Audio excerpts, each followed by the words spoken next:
महाराष्ट्रातील सर्वात हृदयद्रावक घटना समोर आलेली आहे। अक्षरशः ही घटना पाहिल्यानंतर तुमच्याही डोळ्यात पाणी येईल।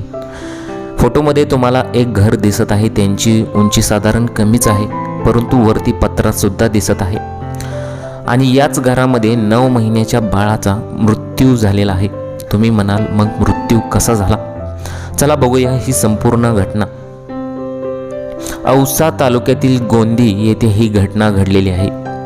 शिव्या नेताजी गोंदे असं त्या मृत 9 महिन्याच्या बाळाचं नाव आहे। आता बाळाची आई नीता गीता या माहेरी आल्या होत्या। 4 एप्रिल रोजी बाळाचे बारसे आणि त्याचे कार्यक्रम असल्याने घरात प्रचंड उकाडा होता। त्यात पत्र्याच्या घरामुळे प्रखर जे ऊन होतं आणि प्रखर उन्हामुळे तो पत्रा तापत होता आणि तापमानाचा फटका बसला। मग मळमळायचा त्रास, अंगात बेचैनीच्या तक्रारी अगोदरच येत होत्या। मात्र शनिवारी दुपारी बाळ अचानक बेशुद्ध झालं।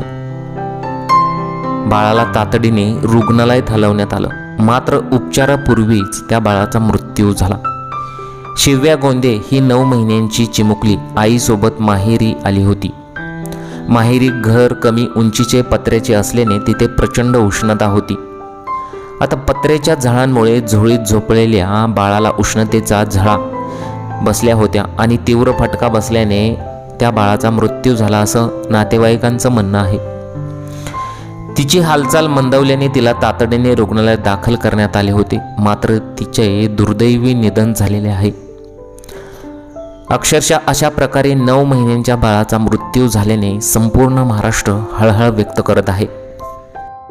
लातूर जिल्ह्यात गेल्या 15 दिवसांपासून उन्हाची तीव्रता प्रचंड वाढली असून तापमानाने अक्षरशः 45 अंशाचा टप्पा ओलांडला आहे। या वाढत्या उकाड्यामुळे जिल्ह्यात उष्माघाताचा दुसरा बळी गेलेला आहे। औसा शहरानजीक येथील 60 वर्षीय वृद्धाच्या मृत्यूनंतर आता औसा तालुक्यातील गोंदी येथे अवघ्या 9 महिन्यांच्या चिमुकलीचा उष्माघाताने दुर्दैवी मृत्यू झालेला आहे। अशा प्रकारे ही धक्कादायक आणि हृदयद्रावक घटना घडलेली आहे।